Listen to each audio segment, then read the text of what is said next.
திரு வேலுச்சாமி, என்ன அடிப்படையில் ஆளுநர் நீடிக்கவே கூடாதுங்கிறீங்க? சட்டப்படியான உரிமைகள் இருக்கு அப்படின்ற இடத்துல இருந்து அவரு நீங்க இந்த விவாதத்தில் எஸ், அதாவது முதல்ல கவர்னர் என்றால் யார் என்று அதுல தெளிவுபடுத்திட்டாவே எல்லாமே சரியாயிரும். இங்க பேசியவர்கள் கூட முதலமைச்சர், கவர்னர், ஜனாதிபதி எல்லாத்தையும் ஒப்பிட்டு பேசினாங்க. முதலமைச்சர் மக்களால் தேர்ந்தெடுக்கப்படுகிறவர் நேரடியா, ஜனாதிபதி மக்களால் மறைமுகமாக தேர்ந்தெடுக்கப்படுகிறவர். ஆனால் இவர் கவர்னர் எந்த வகையிலும் தேர்ந்தெடுக்கப்படுவர் அல்ல, நியமன பதவி தான். அதாவது ஒரு தாலுகா ஆபீஸ்ல இருக்க பியூனு கூட ஜாப் செக்யூரிட்டி உண்டு, கவர்னருக்கு இது கிடையாது.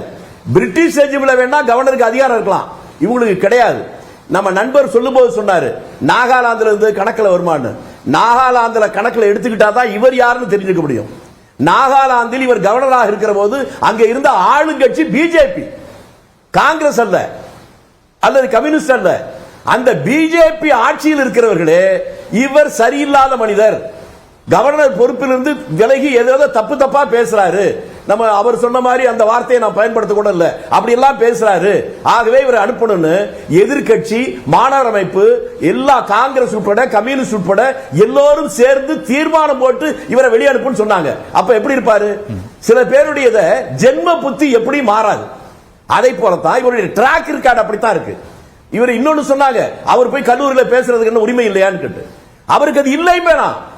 கவர்னர் அவர் விருப்பப்படி அரசியல் செய்யணும்னா அவர் ஒரு அரசியல் கட்சியில் சேரட்டும், இல்லனா அவரே ஒரு அரசியல் கட்சி ஆரம்பிக்கட்டும், அவர் பேசட்டும். கல்வி நிறுவனங்களோடு தொடர்பு இருக்கக்கூடிய வேந்தரா பல கல்லூரிகளுக்கு போகக்கூடிய வாய்ப்பும் அந்த ஆளுநருக்கு தானே சார் இருக்கு. ஆளுநர் பொறுப்புக்கு இருக்குல்ல, வேந்தர் அவர் தானே. எங்க இருக்கக்கூடிய அரசியல் இல்ல, அதை எதை வேணாலும் இருக்கட்டுங்க, அரசியல் இங்க பேசுவதற்கு இருக்கு தார்மீக உரிமை இல்லை. நான் கடந்த காலத்தில் சொல்லட்டுமா, இதே தமிழ்நாட்டில் நான் சின்ன வயசுல இருக்கிற போது ஒரு விஷ்ணுராம் மேத்தி, ஜெயசாமராஜ உடையார், பிரகாசம் அவங்களெல்லாம் மக்கள் எவ்வளவு கொண்டாடுனாங்கன்னு எனக்கு தெரியும். அதற்கு பின்னாலே நான் விவரம் தெரிஞ்சதுக்கு பின்னால தமிழ்நாட்டில் பிரபுதாஸ் பட்வாரின்னு ஒருத்தர் வந்தார். அவர் மாதிரி டீ செலவுக்கே பல கோடி ரூபாய் மக்கள் பணத்தை வாங்கல. அந்த கவர்னர் மாளிகைக்கு ஜனாதிபதி வருகிற போது இங்கே நான் காந்தியவாதி, நான் வெஜிடேரியன் சாப்பிடனா வெளியே போய் சாப்பிடுனார்.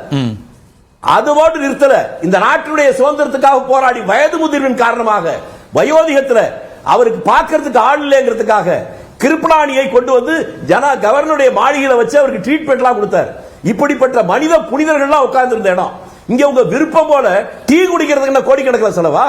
நம்ம நண்பர் சுப்பிரமணியன் சொன்னாரு சார், ஆளுநர்களுக்கான அதிகாரத்தை எல்லாம் உருவாக்கியது காங்கிரஸ் ஆட்சி காலத்துல தான் சார். புதுசா என்ன இப்ப அதிகாரம் கொடுக்கப்பட்டுச்சுன்றீங்க? இத திரு கனகராஜ் அவர்கள் சொல்றதோ அல்லது டாக்டர் ஆர்கே சொல்றதோ வேற யார் பண்றீங்க? கேட்டு நான் சொல்ல விடுங்க. கவர்னருடைய அதிகாரம் என்பது முன்னால் இருந்தது வேற, எஸ்ஆர் பொம்மை காலத்துக்கு பின்னால் அந்த கேஸுக்கு பின்னால வர்றது வேற. அதுக்கு பின்னால சட்ட ஒழுங்கு பத்தி சொன்னா உடனே நடவடிக்கலாம். ஆர்டிகல் 356 ஆட்சியை கலைக்க முடியும். இப்ப முடியுமா? அதிகாரமே எதுவும் இல்ல கவர்னருக்கு. இன்னொன்னு வேணா நான் வெளிப்படையா சொல்றேன், 91 கவர்னருக்கு அந்த அதிகாரம் இருக்கிற போதே தமிழ்நாட்டில் திமுக ஆட்சி கலைக்கப்படுகிற போது அன்னைக்கு இருந்த கவர்னர் கையெழுத்து போட்டாரா? போடவே இல்லை. ஆனாலும் கலைக்கப்பட்டது இல்ல. ஆக அதிகாரம் இருக்கிற போதே கவர்னரை தூக்கி ஓரம் போட்டு கருவேப்பிலை போல போட்டு தான் அந்த முடிவெடுத்தாங்க. இப்போது கவர்னர் பதவி என்பது எந்த அதிகாரமும் இல்லாத ஒரு பதவி. நீங்க இவரை எப்படின்னா நம்ம அதிகாரமே இல்லைன்னு சொல்ல முடியுமா?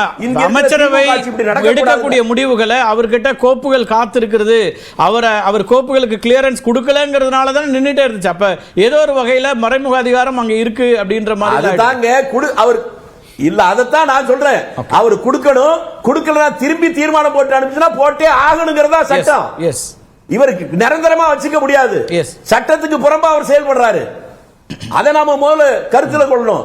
கவர்னரை பத்தி சொல்றீங்களே, அப்ப அதிமுக ஆட்சியில் பண்ண மாதிரி கவர்னரை ட்ரீட் பண்ணுவீங்களா? டாக்டர் சென்னாரெட்டி என்ன பண்ணாங்க திண்டிவனத்துல? 3 மணி நேரம் காரை விட்டு இறங்க முடியலையே. அன்றைக்கு கல்லால் அடிச்சவர்கள் அதுக்கு பின்னால மந்திரியால ஆனாங்களே. கரண்ட்டை கட் பண்ணாங்களே அதிமுக ஆட்சியில, தண்ணீரை கட் பண்ணாங்களே. இன்றைக்கு திமுக ஆட்சியில அதை செய்யலைங்கிறீங்களா? அதிமுக ஆட்சியை போல செய்யணுங்கிறீங்களா? இன்னைக்கு அதிமுக காரங்க போறாங்கன்னா அவர்கள் ஒன்றை புரிந்து கொள்ளணும். கடந்த காலத்தில் இப்ப கொஞ்ச காலத்துக்கு முன்னால அன்றைக்கு இருந்த கவர்னர் அதிமுக ஆட்சிக்கு எதிராக கருத்துக்களை சொல்லுகிற போது அதை எதிர்த்து அதிமுக முதலமைச்சரும் ஆட்சியாளர்கள் எதிர்த்த நேரத்தில் எதிர்க்கட்சியில் இருந்த திமுக ஆளுநருடைய நடவடிக்கையை கண்டித்தது. ஆளுநர் சுற்றுப்பயணம் வருகிற போது அவருக்கு எதிராக போராட்டத்தை கூட நடத்தினார்கள். இது ரொம்ப நாகரிகமான அணுகுமுறை, இது உன்னதமான அணுகுமுறை. என்ன காட்டாக்க, ஒரு காலத்தில் இந்தியாவுக்கு அமெரிக்காவுடைய ஜனாதிபதி நிக்சன் வந்தார். அப்ப இந்திரா காந்தி பிரைம் மினிஸ்டர். இந்திரா காந்திக்கும் காமராஜருக்கும் கொஞ்சம் கருத்து வேறுபாடு இந்த நேரம். நிக்சன் வந்து இறங்கின உடனே அவருடைய புரோகிராம் வாங்கி பார்க்கிறார், எல்லாம் பார்த்து முடிச்சிட்டாரு. கடைசியா அவரை பார்க்க எல்லாரும் தயாரா இருந்தாங்க, ஆனால் அவரே பார்க்க ஒருவர் விரும்பினார், அவர்தான் காமராஜ். அதை பிரதமரிடம் சொன்ன உடனே பிரதமர் என்ன வழின்னு தெரியாம மிக நெருங்கிய நட்புள்ள அதிகாரிகளை அழைத்து கொஞ்சம் தயவு செஞ்சு அவர்கிட்ட அதை ஒத்துக்க சொல்லுங்க என்று கேட்டபோது தலைவர் காமராஜ் சொன்னது, நான் அவரை ஏன் பார்க்க வேண்டும்? எங்கள் மாநிலத்தினுடைய முதலமைச்சர் அண்ணா அமெரிக்காவுக்கு போகிற போது அவர் பார்க்க விரும்பிய நேரத்தில் அவர் பார்க்க மறுத்து விட்டார், அப்பாயின்மெண்ட் தரல. அவரை நான் ஏன் பார்க்கணும்? அதிகாரிகள் கேட்டாங்க, அவர் வேற கட்சி ஆட்சிகளே நீரவேற்று, அவர் எந்த கட்சியா வேணாலும் இருக்கலாம், எனக்கு அவர் முதலமைச்சர். அந்த முதலமைச்சரை மதிக்காதவரை நான் ஏன் மதிக்கணும்? அப்படித்தானே இருக்கிற அதிமுக பார்க்கணும். முதலமைச்சராக இருக்கிற ஸ்டாலின் வேண்டியவரா வேண்டாதவரா அது வேற. ஓகே, மாநிலத்திற்கு மாநில நலன்ல மாநில உரிமையில அவர் என்ன நிலைப்பாட்டில் இருக்கிறார் அப்படிங்கிற, அல்லது மாநில அமைச்சரவைக்கு கட்டுப்படுகிறாரா அப்படிங்கிறது முக்கியம்ன்றீங்க. பேசலாம் திரு திருச்சிவேல் சாமி. ரொம்ப சுருக்கமா சொல்லுங்க. சட்டத்திற்கு புறம்பாக பில்ஸ்லாம் ஹோல்ட் பண்ணான்னு சொன்னாங்க இல்லையா? நீட் ஆன்டி நீட் பில் வந்து ஹோல்ட் பண்ணார் இல்லையா? பாஸ் பண்ணிட்டார். இப்போ சட்டத்துக்கு உட்பட்டு பாஸ் பண்ணிட்டாரு. இப்போ எங்க இருக்குது அது? இப்போ ஜனாதிபதி சட்டத்திற்கு புறம்பாக ஹோல்ட் பண்ணிருக்காங்களா? காங்கிரஸ் என்ன பண்ணுது? காங்கிரஸ் என்ன பண்ணுது? அதை எடுத்துட்டு போகணும் இல்லையா? ஒரு வருஷத்துக்கு மேல ஆகுது. இப்போ அந்த போராட்டம் என்ன பாச்சு? அதுல ஒரு விஷயம் குறிப்பிட வேண்டியிருக்கு சார். நெவர் எவர்னு சொன்னவர் இன்னைக்கு கையெழுத்து போட வேண்டிய இடத்துல இருக்கிறார், போட்டிருக்கிறார். அதுதான் அவர் இருக்கக்கூடிய அதிகாரத்தினுடைய எல்லைங்கிறாங்க. சொல்லிட்டார் முடியாது, சரி மேல போய் பாத்துக்கோங்க, அவ்வளவுதான். முடியாதுன்னு நிறுத்த முடியலையே அவரால. அது ஓகே, சட்டம் அப்படி சொல்லுது. சட்டம் அப்படிதான் சொல்லுது சார். பொன்முடிக்கு பதவியேற்பு செய்ய முடியாதுன்னு சொன்னார் சார். இதே ஆளுநர் சொன்னார். என்ன நடந்துச்சு? இல்ல உங்களோட நோக்கம் என்ன? ஆன்டி நீட் தமிழ்நாட்டுக்கு வேணும். செந்தில் பாலாஜி விவகாரத்திலே சொன்னாரு. ஆனால் அதிகாரம் என்பது அவர்கிட்ட இருக்கா இல்லையா அப்படிங்கிற கேள்வி கிடையாது. தேர்ந்தெடுக்கப்பட்ட அமைச்சரவைக்கு ஆட்சிக்கு இருக்கக்கூடிய அதிகாரத்தை பத்தி என்னோட பவுண்டரி வரைக்கும் கான்ஸ்டிடியூஷன் என்ன கொடுத்திருக்கோ அது வரைக்கும் நான் பணி பண்றேன். அது முடிஞ்சிட்டு அப்படின்னா மேல உள்ளவங்க பார்த்துப்பாங்க. ஆர்கே, இந்த விவகாரத்துல ஒரு தொடர்ச்சியான இது ஒரு 2 ஆண்டுகள் 3 ஆண்டுகளா தொடர்ந்து நீடிக்கக்கூடிய ஒரு மோதல் போக்கு மாதிரியே இருக்குன்னா இது மாநிலத்தினுடைய நலனுக்கு சரியா இருக்கா, இல்ல எப்படி அணுக வேண்டியிருக்குன்னு பார்க்கல. இவருக்கு 72 வயசு தான் ஆகுது. ஆனா அடிப்படையில் ஒரு பிரச்சனை இருக்கு. இவர் பாஜகவினுடைய ஸ்டேட் பிரசிடென்டா இல்ல கவர்னராங்கிற டவுட் அவருக்கு நடந்து, அது ஃபர்ஸ்ட்ல இருந்தே டே 1ல இருந்து இருந்து கொண்டே இருக்கிறது. 2021ல இருந்து இருந்து கொண்டு இருக்கிறது. அதன் வெளிப்பாடாகத்தான் இன்னைக்கு 7 பக்கம் ஒரு அறிக்கை தான் வந்திருக்கிறது. அது வந்து அதை அங்கே படித்த இது இன்னைக்கு இப்போ வந்து ட்விட்டர் தளத்தில் அவர் வந்து போட்டிருக்காரு. அதில் என்னன்னா, பிஜேபியினுடைய அரசாங்கத்தினுடைய பாலிசிஸ் எல்லாமே ஒரு 4 பக்கத்துக்கு கூறியிருக்கிறாரு. அதெல்லாம் சூப்பர் சூப்பர் சுப்பீரியர் சூப்பர்லேட்டிவ். ஆனால் இங்க வர்றாரு, தலித் பிரச்சனையை பேசுறாரு.